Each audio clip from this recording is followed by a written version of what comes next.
Hello, everyone. Jeff Affronti, annuityexperts.com of FSD Financial Services. Today is Friday, September 24th, and I'm going to be speaking today on the multi-year guarantee annuity and how they've changed over the time, and with the walkaway provisions, 30-day windows, renewing surrender charges, add-on features. So we're going to get into all that. So let's just jump right into it. Talking about the multi-year guarantee annuity, MYGA, and that is interest rate and withdrawal charge periods will match anytime you have a MYGA. That's the whole idea, that you have a surrender charge matching the interest rate period. So we're going to jump right into it. They're more than just an interest rate. Like a lot of the marketing today is just X amount for X years, that's the rate. Well, here's I'm going to show you an example of one product that can have 5 different rates for one client, based on the add-on features and everything he wants. So we have the same product, different pricing, all on a fixed annuity. This is how add-on features and the regulations affect yields on MYGAs. So let's take a look at a 5-year multi-year guarantee, and we're going to talk about the best rate right now. So the best rate right now we're looking at is a 3% deal, right? This company will give you 3% for 5 years. Illustration lays it out very, very nicely here. 3, 3, 3, 3, 3. And then, your minimums thereafter. Assumed rates here at 3%. And this is the standard best rate. Now, in states that have regulations, the best rate is 290.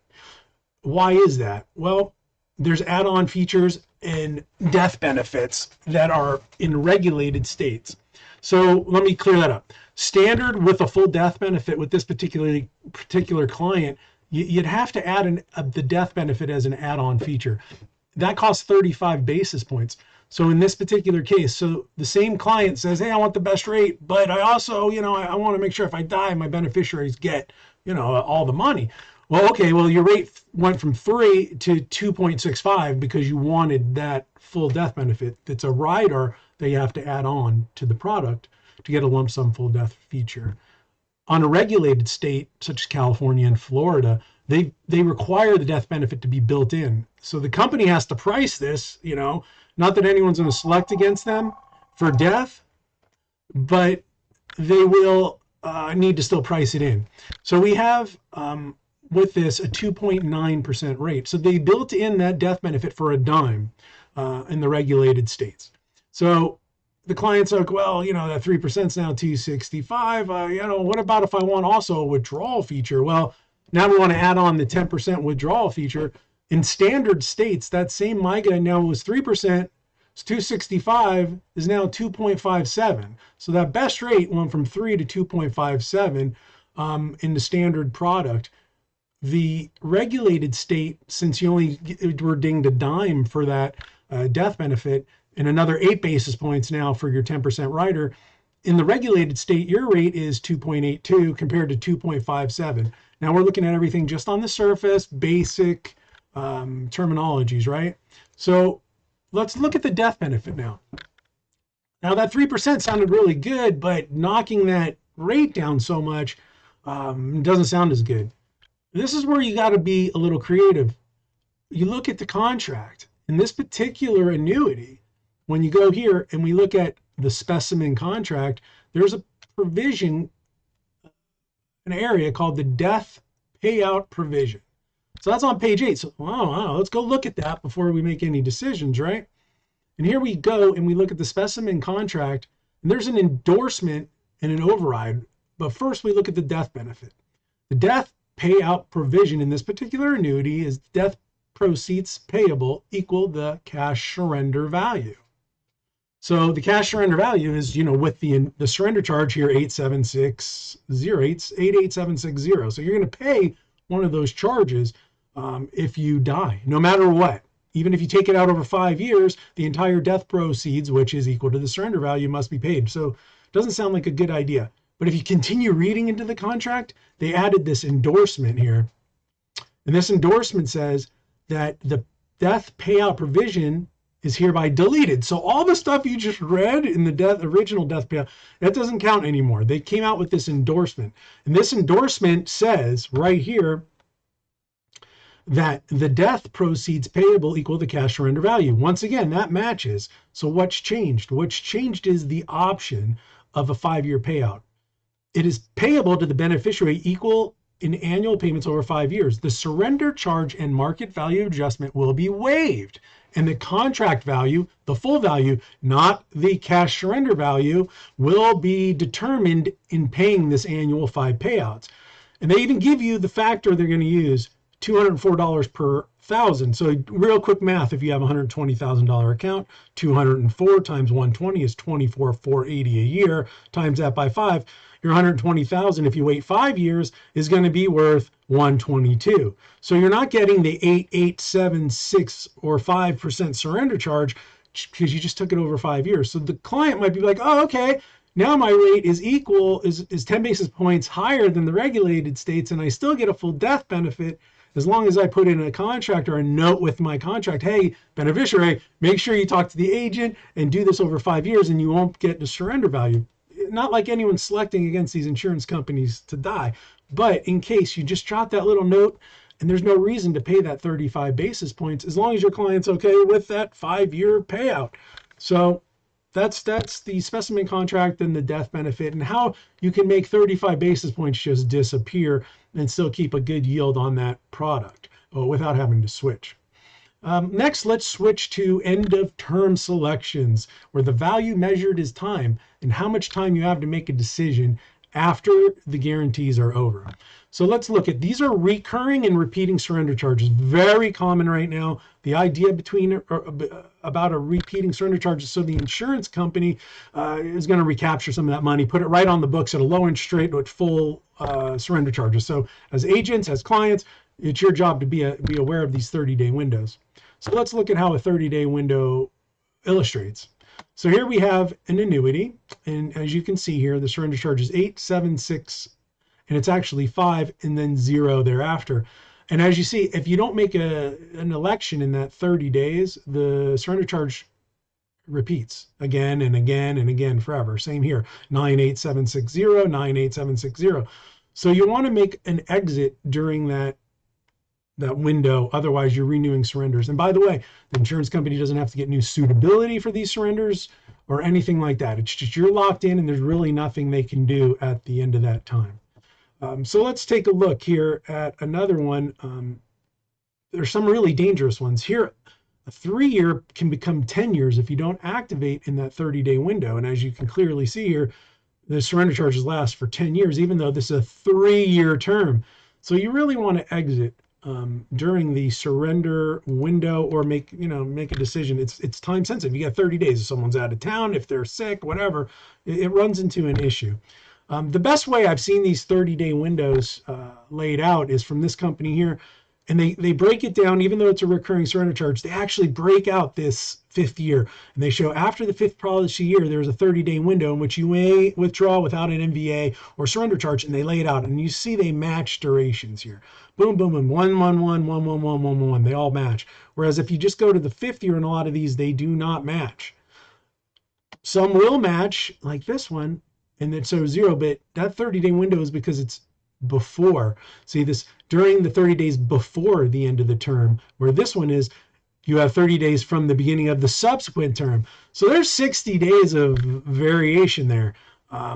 You got to be careful. So you might think, hey, my client, well, it matures next month. I got plenty of time. No, that might, the day the new surrender charge, new interest rate and surrender charge may kick in. So recurring surrender charges can be 30 days before or 30 days after your anniversary date. So you want to be very careful on 30-day windows.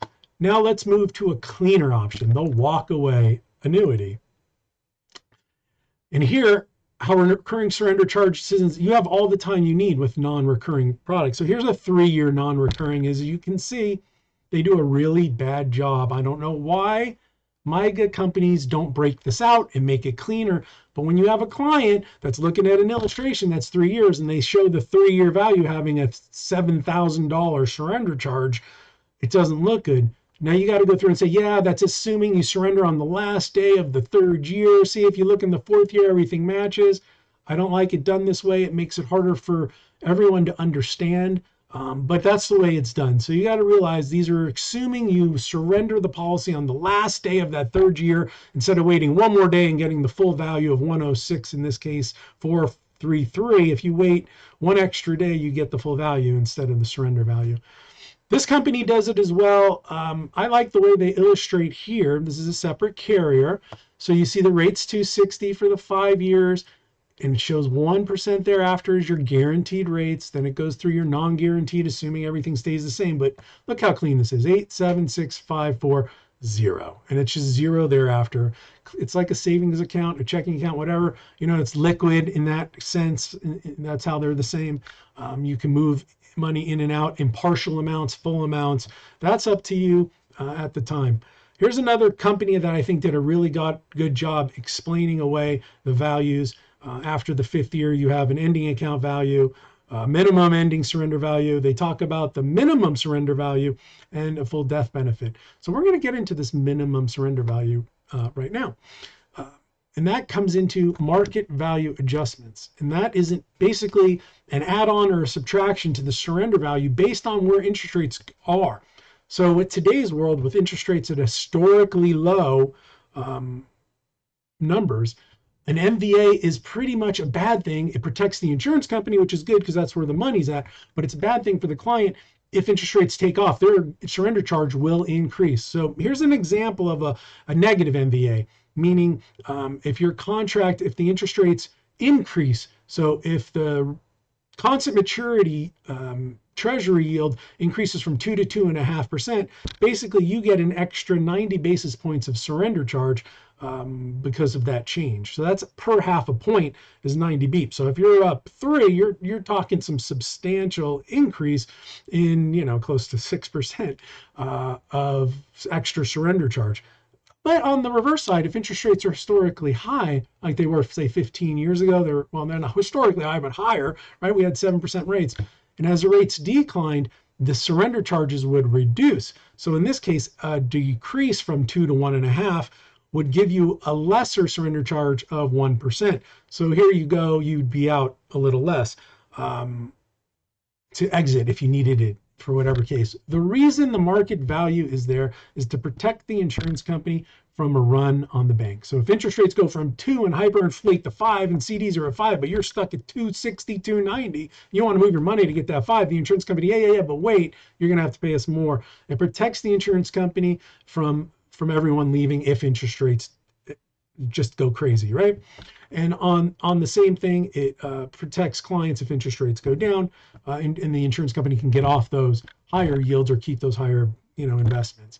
Looking at a non-MVA product is right here. It's simple. The surrender value will be paid on full surrender. It's just, that's it. Your surrender charge of 876.5 or 0. Very simple. That's all it can be. It can't be any higher. It can't be any lower. That's what the surrender charge is. So that's your risk, right? Your risk is how much am I going to leave if I leave the contract early. So I really like the non-MVA products in an historically low interest rate environment. It gives you a play should interest rates take off, and you look at the surrender and how much I can get on my new product and where my break even is, just to maximize yield. Here's another company that illustrates the range of MVA, and as you can see, it's huge. In the second year here, the accumulation value is $104,000, and the surrender value can be as low as $92,000, which is much less than you put in. So it shows the range here, which I really like. And of course, after the guarantee period, everything matches off on a MYGA. 112, 112, the MVA disappears, and the surrender charge disappears for products with non-recurring surrender charges. Otherwise, you're basically getting a brand new product every time.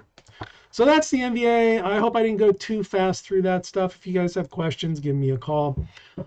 Just if you're looking for a MYGA, before you jump and buy one or even sell one as an agent, you want to review the product and make sure you know certain terminologies and certain aspects that could change based on certain issues, such as issue ages. Currently, 65 and over has limitations in some of those regulated states. Minimum and maximum premiums. 2,000 to 10,000 is usually your minimum. 10,000 on the good MYGAs probably. Maximums run anywhere from 300,000 up to 2 million. So that's where we run. Everything else can, these terms are pretty generic. Tiered rates mean if you have $50,000, you may get a lower rate than someone putting in $250,000. So you want to check when you look at interest rates if there's a tiered rate. Go through all these terms and make sure you know them. Then you review the contract, and that way you have all the information you need to make a good decision on what you're getting there. Well, real quick, what is a MYGA for? This is really a little agent section, if you will. MYGAs are for risk-averse savers who want strong guarantees. These are traditional bank CD buyers. They want to know exactly what they're going to have at the end of X amount of years, their term. I want to know how much I'll have in 24 months from now. So that's our ideal, usual buyer for a MYGA. And why is it good to know the MYGA product inside and out? Is you appear really knowledgeable. You can answer questions and you'll look confident because you'll know the answer. So you're answering questions with confidence. Not only that, it'll give you the ability to adjust. You have the ability to adjust, and you can fluidly move from carriers, terms, rates, features, whatever the client brings up. And you're like, oh yeah, well, we have one of these. 15% withdrawal, yeah, we have one of these, and here's the rate. So you'll be able to move from product to product fluidly. And that also gives the person you're dealing with a lot of comfort because you're an expert. And overall, when you're selling a MYGA, you can feel really good. It's a clean and guaranteed product with exact results. Your clients will not have any complaints getting exactly what they were told they're going to get. The satisfaction rate on these is outstanding, unbelievable. So that's why we like selling these products. You sleep good at night. No one has a problem. You'll get referrals. These people will renew after the term. Oh, do you like your last 3 years? Well, how about renew for another 3 years and the same type of deal? It's just like they go to the same bank and use the same CDs for years and years, only now they're getting sticker shock. I had one client call just yesterday. His renewal for 1 year was 0.75%. So less than 1%. That's pretty low, especially when annuities are playing close to 2% on a 2-year deal. So it's almost, you get, the 4 years of earnings in 2 years. Like I said, repeat client satisfaction equals confidence and comfort, and that speaks for itself. Next, we're going to look at how you get a MYGA quote. Go to my website, annuityexperts.com. Real simple. You want to go up to where it says MYGA rates and highlight it. Just hover over it. Click on the Deferred Annuity Illustrations tab. Will bring you to this page right here. And you go ahead and put in your information. I'll need age, state, and the term you want, and your email. That's the basic information if you want withdrawals or that. Hit submit, and it'll bring you right to this if you did it correctly. And it'll say thank you, and we do thank you for your business. I'll get you multiple carriers and try to fit exactly what your needs are. Use the comment section, or feel free to give us a call if you want a hard live quote online or on the phone. And that's the end of our presentation today. I want to thank you guys for, oops, I don't need that countdown again. Thank you guys for watching. And, whoa, what's going on here? Okay. There we go. Where's my video? It's doing weird stuff on me now. Full. Anyway, there we go. I'm all blurry now. I'm going to sign off. Thank you guys for watching. If you have any questions, follow me online. Have a good day.